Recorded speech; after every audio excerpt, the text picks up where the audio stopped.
How do you feel about times when they do like videos for brands where they'll be talking about some product or some advertiser? It's hard when you talk about brands to a YouTuber or to a YouTube audience, because they automatically, there's this thing that where people think, oh my gosh, they look like a sellout. They're just trying to promote this. They're trying to make me buy stuff. I don't want it. I watch them and I'm like, I like them when they're just being, like when they're talking about brands and stuff. It makes me remember that they're popular and makes me remember that they're not just making videos for like me or just making videos for people. They're also making videos to maintain a career, which I completely understand. I'm like, okay, I'll watch them and I'll be like, okay, that's cool, like good for you, you're making money. But also I'm like, I miss just like, it reminds me that you're not just a regular everyday just talking to the camera. I feel like our audiences have matured enough to know that this is how we make a living, and it's cool. They're happy for us when we get it. Where in the past it kind of used to be like, oh, why are they throwing this in my face? I don't really care. It's just if they're being sponsored, then I guess it's got to make the money. Whatever.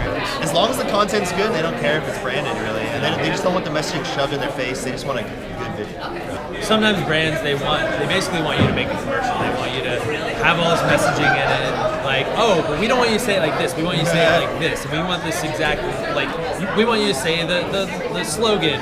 That's where it gets bad, really, because it's then like they're just asking you to create a commercial. Yeah, we're not creating a commercial. We're doing integration. You know, so you came to us because you like our content and you want our audience to see your products or whatever. But if we're completely changing what we make, our audience isn't gonna like it and want to pay attention to your product. I like when they're like, oh, this sponsored, but if they're like kind of hiding the whole videos about it, we sort of lose interest. But then if it's like a part of the video, like we understand, obviously. I very much have the mentality of Wayne's World 2, where I call out that it's a sponsorship and go ahead and relish in the cheesiness, because nothing makes me more uncomfortable than people just dropping it in a favorites video. I don't want to break that trust with my audience. I want them to know I'm about to get paid and I'm gonna like lay a beat on it. The first brand deal I did, I like snapped my fingers and put a banner up behind me that said audible.com. Like, let's get it all out in the open. We don't want to lead them astray. You know, we want them to feel like they can trust us. So if we're kind of pushing this message down their throats of something that the brand wants to say, it's like, we know them. We know what the reaction is going to be like. So sometimes I think they have to give us a little bit of trust in us to know that we know we're going to create the content that's best for the brand and best for our audiences. If they're really like strong about the product, then I support them. But if it's just something to like make money off of just because, I don't really like that. I'm not like a lot of other influencers that just promote everything and then it's just like, what is your word worth?